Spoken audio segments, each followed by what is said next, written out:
बिस्मिल्लाहिर्रहमानिर्रहीम। Dear students, अस्सलाम वालेकुम। स्टूडेंट्स, अब हम क्वेश्चन नंबर 12 पार्ट 1 करते हैं। 12 पार्ट 1 में और पार्ट 2 में ट्रिग्नोमेट्री के फार्मूले हैं जो हम डॉट प्रोडक्ट से प्रूव उनका करेंगे। यानी अब हम कुछ ऐसे फार्मूले डिस्कस करने जा रहे हैं क्वेश्चन 12 में जो डॉट प्रोडक्ट की हेल्प से प्रूव होंगे। ये फार्मूले ट्रिग्नोमेट्री के फार्मूले हैं। क्वेश्चन 12 पार्ट 1 है, prove that cosine of alpha plus beta that is equal to cosine alpha cosine beta minus sin alpha into sin beta। ये वाला फार्मूला हमने प्रूव करना है। स्टूडेंट्स, इस फार्मूले को प्रूव करने से पहले हम एग्जाम्पल करते हैं पेज 101 पर। इसमें भी यही बात तकरीबन कही जा रही है। Prove that cosine of alpha minus beta that is cosine of alpha into cosine of beta plus sign of alpha into sine of beta. यानी इसमें और इसमें सिर्फ ये अलामत का फर्क है। यहाँ पे स्टूडेंट्स, ये वाला क्वेश्चन, ये वाला प्रूफ आपने फंडामेंटल ऑफ ट्रिग्नोमेट्री के नाम से चैप्टर 8 पेज 208 पर किया है। अभी मैं आपको दिखा देता हूं। बच्चों, अगर आप अपनी बुक का पेज 208 निकालें, ये देखें पेज 208 पर ये फार्मूला पड़ा है। प्लीज ये देखें, फंडामेंटल लॉ ऑफ ट्रिग्नोमेट्री के नाम से, ये फंडामेंटल लॉ ऑफ ट्रिग्नोमेट्री के नाम से ये फार्मूला है। बच्चों, ट्रिग्नोमेट्री में हमने ये फार्मूला पहले, इसको प्रूव करने से पहले हमने डिस्कस किया था डिस्टेंस फार्मूला। फिर जब हमने ये फार्मूला प्रूव किया था तो इसके अंदर हमने एक यूनिट सर्कल लिया था। यूनिट सर्कल पर हमने डिफरेंट पॉइंट्स लिए थे, उन पॉइंट्स के कोऑर्डिनेट्स बनाए थे।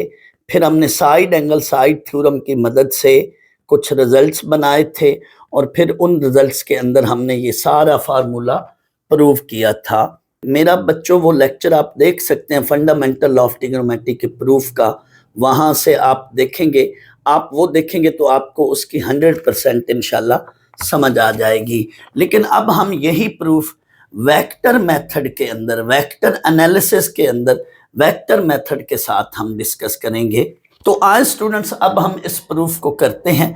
मैं इस प्रूफ के एंड पर थोड़ी सी डिस्कशन करूंगा जो अभी बात मैंने की थी। मुमकिन है आपके बच्चों के जहन में कुछ सवाल आ रहे होंगे, पैदा हो रहे होंगे, तो वो मैं खुद सवाल करूंगा और खुद ही इसका जवाब भी इंशाल्लाह दूंगा। पहले मैं ये प्रूफ कर लूं, फिर एंड पे वो डिस्कशन करते हैं। शायद आपके जहन में कुछ सवाल पैदा हो रहे होंगे तो मैं वो सवाल खुद बनाऊंगा और फिर उनका जवाब भी दूंगा। पहले हम इसका प्रूफ कर लें। स्टूडेंट्स, इसके प्रूफ के अंदर आपने 2 यूनिट सर्कल लेने हैं। टिपिकल जो ये बात है कि आपने क्या करना है, 2 यूनिट सर्कल लेने हैं। कैसे या किस तरह के, ये देखें।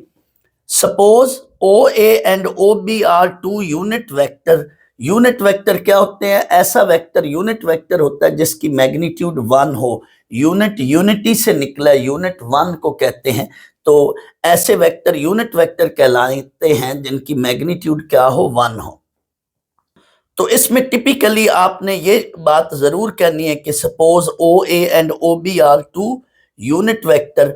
OA का एक्स एक्सिस के साथ एंगल अल्फा लेना है, जरूर OA का एंगल अल्फा लेना और OA ऊपर वेक्टर रखना है। OB का एंगल एक्स एक्सिस के साथ बीटा लेना है। ये बात मैंने लिखी हुई है, OA and OB making angle alpha comma beta with X axis respectively.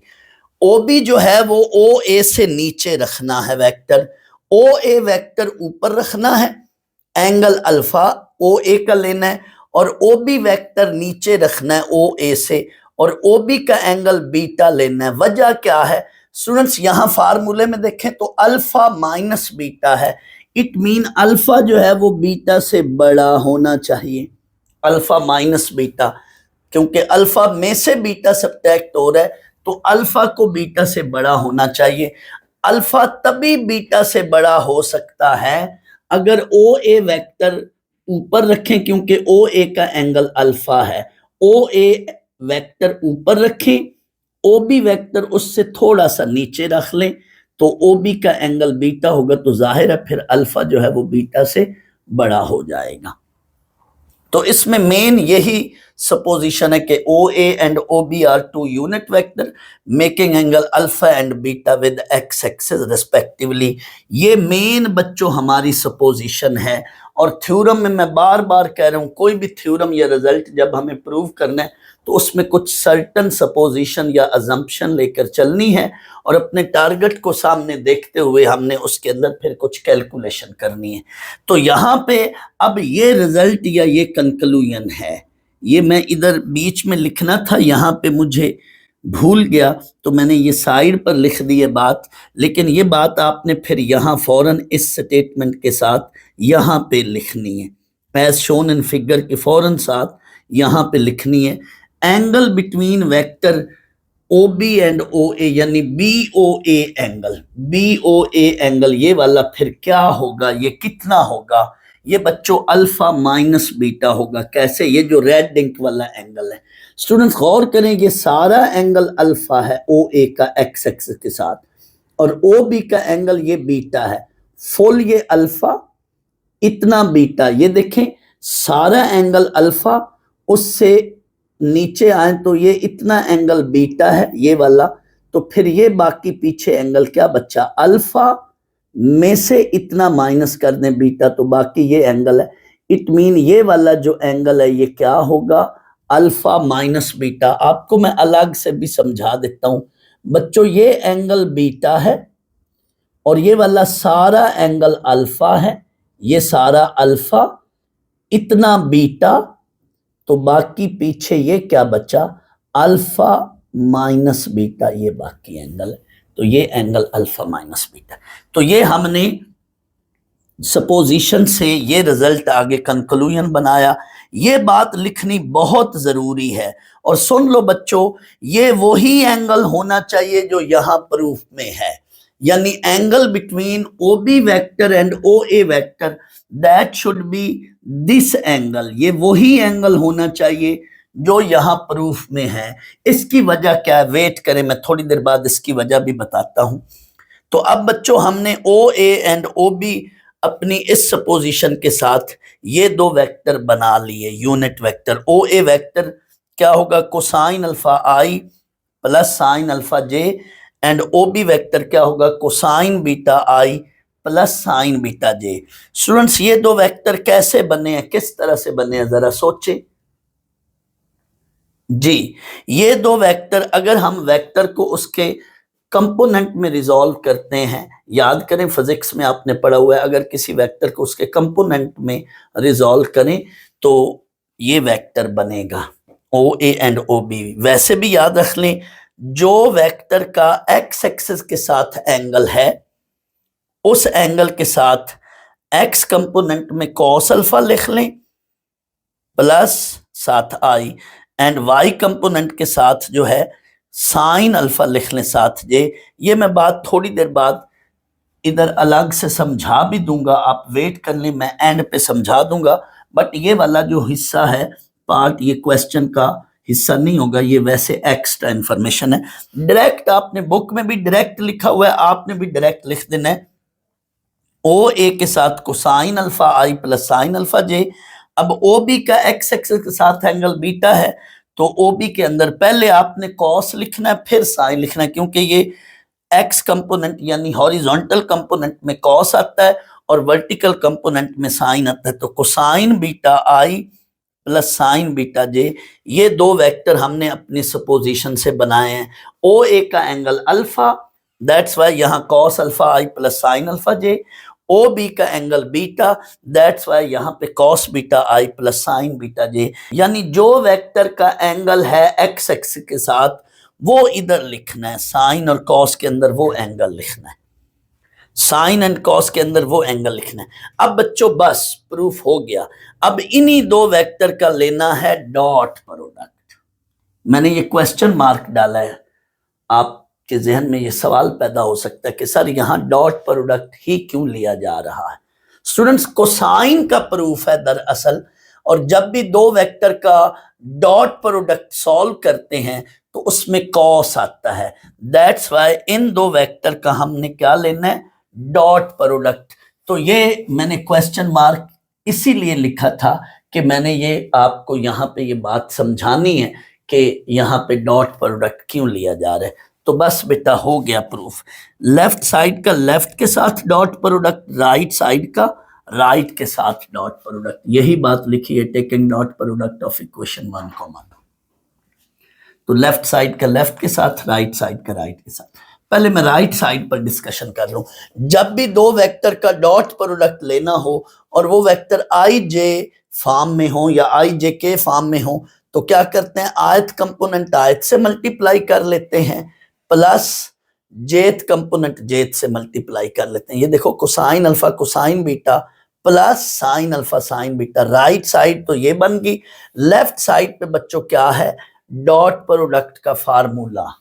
जरूरत नहीं है, मैं वैसे समझा देता हूं कि अगर हम दो वेक्टर का बेटा डॉट प्रोडक्ट लें तो क्या करते हैं, A dot B that is equal to A magnitude into B magnitude साथ कोसाइन ऑफ, अब मैं रुक गया हूं थोड़ी देर के लिए, cosine of angle between A and B vector. इधर फर्ज कर लो एंगल, यहां पे फर्जी तौर पे मैंने थीटा बोला है, लिखा है तो यहां थीटा लेंगे। जब भी दो वेक्टर का डॉट प्रोडक्ट एंगल के लिहाज से सॉल्व करते हैं तो यूं करते हैं, पहले वेक्टर की मैग्नीट्यूड दूसरे वेक्टर की मैग्नीट्यूड साथ कोसाइन ऑफ एंगल। अब आए यही बात, पहले वेक्टर की मैग्नीट्यूड दूसरे वेक्टर की मैग्नीट्यूड साथ cosine of angle between these vectors. अब मेरी वही बात वापस आकर देखें, हमने इधर वो एंगल बनाना या लाना है जो इधर प्रूफ में है, और ये एंगल इस वक्त क्या है, angle between O B and O A that is alpha minus beta. तो यहां पे हम क्या लिखेंगे, cosine of alpha minus beta. That's why इस प्रूफ में पर्टिकुलरली यही फिगर ही रखनी है, क्या, ओ ए वेक्टर ऊपर ओ बी वेक्टर नीचे, ओ ए का एंगल अल्फा ओ बी का angle with X axis beta. तो ये एंगल जो इन दो वेक्टर्स के दरमियान होगा, यानी angle between O A and O B vector लिख लें या यूं लिख लें, ये क्या होगा, अल्फा माइनस बीटा, और वो यहां पे वही आ रहा है एंगल बिटवीन द वेक्टर्स। ये वाली चीज सवाल के अंदर लिखने की जरूरत नहीं है, लिखना चाहें तो लिख भी सकते हैं। तो बस बच्चों आगे प्रूफ हो चुका है।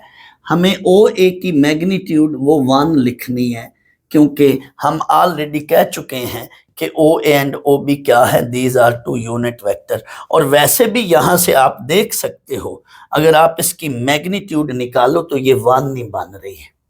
इस वेक्टर की जरा मैग्नीट्यूड निकालो। मैग्नीट्यूड कैसे निकालते हैं, आयत कंपोनेंट का स्क्वायर प्लस जेथ कंपोनेंट का square under root cosine square alpha plus sine square alpha under root that is equal to 1। ये आइडेंटिटी है, 1 का अंडर रूट 1। यहां पे ये 1 इंटू 1 पुट कर लिया, तो ये बेटा हमारा प्रूफ बन गया। थोड़ी देर मैंने पहले कहा था कि मैं इधर आकर एंड पे एक डिस्कशन करूंगा, तो अब बेटा वो मैं डिस्कशन करता हूं। मुमकिन है आपके जहन में ये सवाल पैदा हो रहा होगा कि सर यहां पे ऐसी फिगर क्यों बनाई है। दूसरा सवाल, सर ये एंगल अल्फा माइनस बीटा ही क्यों बनाया जा रहा है। स्टूडेंट्स, जो यहां पे एंगल होगा कोसाइन के अंदर, वही एंगल इन वेक्टर्स के दरमियान लेना है। दैट्स वाई यहां पे ये ऐसी फिगर बनाएंगे तो एंगल बिटवीन दीज वेक्टर्स ये अल्फा माइनस बीटा ही बनेगा। और दूसरी बात यह है कि इसमें हम वेक्टर का डॉट प्रोडक्ट ही लेंगे, क्योंकि प्रूफ में कोसाइन आ रहा है यहां पे, तो डॉट प्रोडक्ट लेंगे तो कोसाइन आएगा। और कोसाइन के जो अंदर एंगल है यहां पे, ये वही एंगल है जो एंगल बिटवीन वेक्टर्स है, या ये एंगल ऐसा होना चाहिए, यही एंगल बिटवीन वेक्टर बनाना या लाना है। क्योंकि जब हम डॉट प्रोडक्ट लेंगे तो थीटा की बजाय यहां पे एंगल बिटवीन वेक्टर्स वो क्या होना चाहिए, alpha minus beta. That's Y ये फिगर इस तरह की। अब आए इस प्रूफ पर। ये अब क्वेश्चन 12 का पार्ट 1 है। अब ये फौरन आपको क्लिक करेगा, फौरन इसकी समझ आएगी। अब यहां पे बच्चों है angle alpha plus beta. Cos के अंदर क्या है? Angle alpha plus beta. It mean हमने अब वेक्टर्स के दरमियान O A and O B vector के दरमियान ये एंगल बनाना है। तो पहली बात तो वही कि ओ ए वेक्टर को ऊपर ही रखना है, लेकिन ओ बी वेक्टर को अब एक्स एक्सिस से नीचे रखेंगे, तब इन वेक्टर्स के दरमियान ये एंगल बनेगा। ओ ए को तो ऊपर ही रखा, लेकिन ओ बी वेक्टर को आपने क्या करना है? एक्स एक्सिस से नीचे रखेंगे, तब ये required angle between vector O B and O A बनेगा। कैसे? आए जरा इसको डिस्कस करते हैं। सपोज, पहली बात तो वही, suppose O A and O B are two unit vector as shown in the figure. ये हमने यूनिट वेक्टर बना लिए, लेकिन ओ बी वेक्टर को नीचे लिखना है। अब ओ ए का एंगल अल्फा और ओ बी का एंगल, ओ बी बेटा ये पड़ा है, तो इस सेंस में ये देखें क्लॉकवाइज जब एंगल होता है तो वो नेगेटिव होता है। ये एंगल क्या है? पॉजिटिव है अल्फा, और ये नेगेटिव नीचे बीटा का।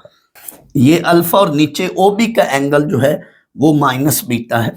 अब इस सेंस में देखें तो ये प्लस बीटा बन जाएगा ओ बी का एंगल, और ये angle between O B and O A, ये टोटल एंगल इस सेंस में देखें तो ये क्या बनेगा? Alpha plus beta. Angle between O B and O A vector, ये देखें तो ये क्या है? Alpha plus beta. तो जब आप एंगल ओ बी नीचे रखेंगे तो तब ये इस सेंस में एंटी क्लॉकवाइज जो एंगल है, ये टोटल एंगल, ये क्या बनेगा? Alpha plus beta. इसमें मेन यही बात है, बाकी आगे कुछ भी नहीं। अब आपने क्या करना है? इसी तरह से ये वेक्टर जो जैसे इधर हमने लिखे थे O A and O B vector लिखने हैं। ओ ए का एंगल अल्फा है, that's why O A vector तो बिल्कुल ऐसे ही लिखा जाएगा, लेकिन ओ बी का एंगल है माइनस बीटा। ओ बी का एंगल क्या है? Minus beta. तो ओ बी वेक्टर इधर कैसे लिखा जाएगा? जो वेक्टर का एंगल है एक्स एक्सिस के साथ, जो वेक्टर का एंगल है एक्स एक्सिस के साथ, वो कोसाइन और साइन के साथ लिखना है एंगल। तो इस वक्त क्या है? Minus beta. तो कोसाइन के साथ माइनस बीटा और साइन के साथ माइनस बीटा। कॉस वाले कंपोनेंट को हॉरिजॉन्टल कंपोनेंट कहेंगे, यहाँ आई, और साइन वाले कंपोनेंट को वर्टिकल कंपोनेंट कहेंगे, यहाँ जे। या वर्टिकल कंपोनेंट के साथ साइन और हॉरिजॉन्टल कंपोनेंट के साथ कोसाइन लिखेंगे, लेकिन अंदर एंगल क्या है? माइनस बीटा, क्योंकि हम ओ बी वेक्टर ये ले रहे हैं तो इसलिए। और ओ ए वेक्टर का एंगल अल्फा है, तो ओ ए तो वही होगा। अब आपने ये ट्रिग्नोमेट्री में ये एक आइडेंटिटी या ये एक रूल पढ़ा है, साइन के अंदर नेगेटिव हो तो नेगेटिव बाहर आ जाएगा, कॉस के अंदर नेगेटिव हो तो नेगेटिव खत्म हो जाएगा। ये रूल आपने पढ़ा। दैट्स वाई कोसाइन के अंदर नेगेटिव है तो ये खत्म हो जाएगा, कोसाइन करप्ट आदमी है, खा जाएगा। साइन शरीफ आदमी ये नेगेटिव वापस करेगा। तो ये ओ बी ये बन गया। बस आगे फिर यही काम, इनका डॉट प्रोडक्ट ले लो।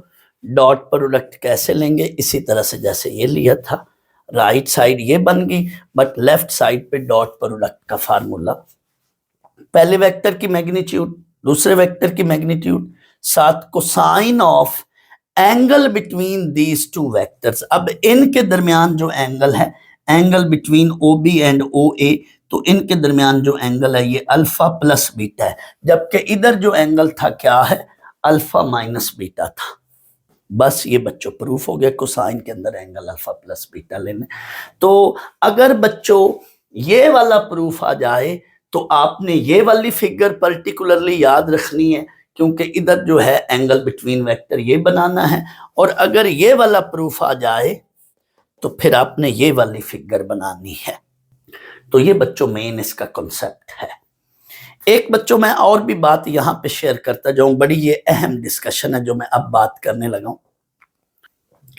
स्टूडेंट्स, अगर सिर्फ इतना लिखा आ जाए क्वेश्चन आपके पेपर में, चाहे वो पेपर फेडरल बोर्ड का, चाहे वो आपके कॉलेज का पेपर है, किसी भी टर्म का, चाहे सैंडअप्स हैं, चाहे मंथली टेस्ट हो रहे हैं, सैंडअप्स हैं, मंथली टेस्ट हो रहे हैं, चाहे स्टैंड अप्स हैं, चाहे फेडरल बोर्ड का पेपर है, उसमें अगर सिर्फ इतनी बात लिखी हो, प्रूव दैट दिस वन, साथ कुछ और नहीं लिखा हुआ, सिर्फ इतनी बात लिखी हुई है, प्रूव दैट आगे ये चीज है, फिर आपकी मर्जी है, वेक्टर मेथड से कर लो या ट्रिग्नोमेट्री वाले मेथड से कर लो, क्योंकि मेंशन नहीं है, आप बाउंड नहीं है कि किस मेथड से करना है। फर्ज कर लो यूं सवाल आ जाए, prove the fundamental law of trigonometry, अब बाउंड हो गए चैप्टर 8 वाले मेथड से, चैप्टर 8 में ट्रिग्नोमेट्री का जो फंडामेंटल लॉ ऑफ ट्रिग्नोमेट्री है उससे करना है, लेकिन कुछ नहीं लिखा तो फिर आपकी मर्जी है। इन दैट केस आप वेक्टर वाले मेथड से कर लो, अगर साथ कुछ नहीं लिखा, क्योंकि वेक्टर मेथड में ये जल्दी हो रहा है सवाल, आपने देखा ये जल्दी हो रहा है। फंडामेंटल लॉ ऑफ ट्रिग्नोमेट्री वाले मेथड से देखें तो वो जरा लेंथ ही है, लेकिन जब पर्टिकुलरली मेंशन कर देगा कि fundamental law of trigonometry proof करें या सिर्फ मेंशन हो कि ट्रिग्नोमेट्री वाले मेथड से करें तो उस तरह से, या मेंशन हो वेक्टर वाले मेथड से करें तो बाउंड हो गए, लेकिन कुछ नहीं लिखा तो वहां पे अब आपकी मर्जी है, फंडामेंटल ऑफ ट्रिग्नोमेट्री वाले मेथड से कर लें, ट्रिग्नोमेट्री वाले मेथड से कर लें, या फिर आप जो है वेक्टर वाले मेथड से कर लें, लेकिन उस वक्त मेरा मशवरा है कि आप क्या करें, वेक्टर वाले मेथड से कर लें, ये जल्दी हो जाएगा। ये डिस्कशन सिर्फ इस प्रूफ पर हो रही है, ये वाला प्रूफ आ जाए तो ये तो फिर वेक्टर मेथड से ही करें, ये कॉमन है, इधर भी है और वहां चैप्टर 8 में भी है, फंडामेंटल लॉ ऑफ ट्रिग्नोमेट्री।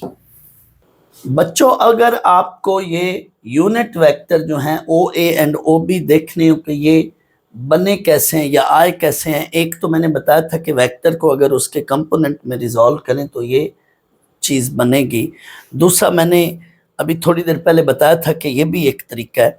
फर्ज कर लो ये ओ ए एक वेक्टर है, position vector from origin two point A, आपको पता है कि ओरिजिन को हम एक्स वाई प्लेन में यूं लिखते हैं 0,0, तो ये ओ ए वेक्टर फिर कैसे बनेगा, x2 minus x1 i plus y2 minus y1 j साथ i j लिखा, तो ये x माइनस 0 x बनेगा, y माइनस 0 ये y बनेगा, तो एक्स आई प्लस वाई जे ये हमारे पास पोजीशन वेक्टर बन गया। या यूं भी कह सकते हैं, यहाँ से आप परपेंडिकुलर ड्रा करें तो ये एक्स आई वेक्टर होगा और ये वाई जे वेक्टर होगा, तो head to tail rule method के तहत ये वेक्टर हमारे पास बनेगा। अब मैं एक्स और वाई की वैल्यूज यहाँ लाना चाहता हूँ।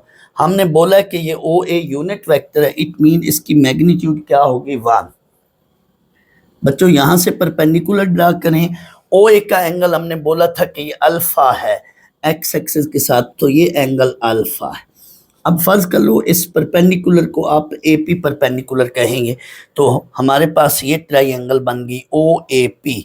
इन triangle O A P base over hypotenuse यानी cosine alpha base over hypotenuse, base is X, ये जैसे ही आपने परपेंडिकुलर ड्रा किया, अब ट्राइंगल में ये लेंथ्स हैं, तो ये x लेंथ है और ये y लेंथ है। वेक्टर बनाना हो तो एक्स आई प्लस वाई जे लिखेंगे, लेकिन ट्राइंगल में एक्स आई की जब हम लेंथ बनाएंगे तो वो x लेंथ बनेगी। तो कोसाइन अल्फा x ओवर 1, तो x की वैल्यू कॉस अल्फा आ गई। इसी ट्राइंगल में आप साइन अल्फा लें परपेंडिकुलर और हाइपोटेन्यूज, तो यहाँ से y की वैल्यू साइन अल्फा बन गई और x की वैल्यू कोसाइन अल्फा बन गई। वापस इक्वेशन 1 में पुट करें तो आपके पास ये वेक्टर ओ ए वेक्टर बन गया। सिमिलरली अब आप ओ बी वेक्टर देखना चाहते हैं कि ओ बी कैसे आएगा। ओ बी का एंगल एक्स एक्सिस के साथ बीटा लिया हमने, तो बिल्कुल इन्हीं लाइंस के साथ आप ओ बी बना लो। सिर्फ एंगल क्या है, बीटा, अल्फा की जगह बीटा लिखना है, तो सारी यही चीज़ जो है बिल्कुल ऐसे अल्फा की बजाय बीटा हो जाएगी। तो ओ बी वेक्टर बनेगा cosine beta I plus sine beta J. But this is not part of question, ये क्वेश्चन का बच्चों हिस्सा नहीं है, इसीलिए यहाँ पे मैंने लाइन डाली। ये सिर्फ अलग से मैंने एक एक्स्ट्रा इंफॉर्मेशन के तौर पर चीज़ लिख दी है, ताकि आपको पता चल जाए कि ये यूनिट वेक्टर ऐसे भी बन सकते हैं, यानी वेक्टर को उसके कंपोनेंट में रिजॉल्व करने से डायरेक्ट लिख लो, या थोड़ा सा आपको उसकी डिटेल में डिस्कशन देखनी है तो ये बच्चों, ये क्वेश्चन 12 पार्ट 1 में cosine alpha plus beta is equal to cosine alpha cosine beta minus sine alpha sine beta, इसके प्रूफ में हमने ये फिगर बनाई थी, जबकि example page 101 cosine alpha minus beta that is cos alpha cos beta plus sine alpha sine beta, इसमें हमने ये फिगर बनाई थी। तो इन दोनों फिगर्स में angle between vectors O A and O B, जो दो वेक्टर्स हैं, इनके दरमियान जो एंगल है, एंगल बिटवीन वेक्टर दर हकीकत क्या होता है, एंगल बिटवीन देयर डायरेक्शंस, यानी या तो दोनों डायरेक्शन जो हैं वो इमर्ज हो रही हो जिस पॉइंट पर एंगल बन रहा है, या दोनों डायरेक्शन उस पॉइंट पर क्या हो, कन्वर्ज हो रही हो, दोनों डायरेक्शन उस पॉइंट से अवे जा रही हो, या दोनों डायरेक्शन जो है, दोनों वेक्टर उस पॉइंट की तरफ जा रहे हो, तो फिर वहां पे हम एंगल बिटवीन वेक्टर वही लेते हैं जो इधर उनके दरमियान में एंगल होता है। लेकिन एक पॉइंट उस वेक्टर की लेकिन एक वेक्टर उस पॉइंट की तरफ जा रहा हो और दूसरा वेक्टर उस पॉइंट से अवे जा रहा हो, ऐसे, तो फिर हमने क्या करना है, फिर हम क्या करते हैं, किसी भी एक वेक्टर को उठाकर उसकी लाइन ऑफ एक्शन को आगे ले जाते हैं, क्योंकि ये मैंने आपको डॉट प्रोडक्ट ऑफ वेक्टर जब कराया था तो वहां पे बच्चों मैंने डॉट प्रोडक्ट के साथ, उसमें आप जाकर मेरा लेक्चर सुनो तो आपको उधर मैंने एंगल बिटवीन टू वेक्टर्स के अंदर यही डिस्कशन की हुई है, तो वहां पे आपको डिटेल में डिस्कशन मिलेगी।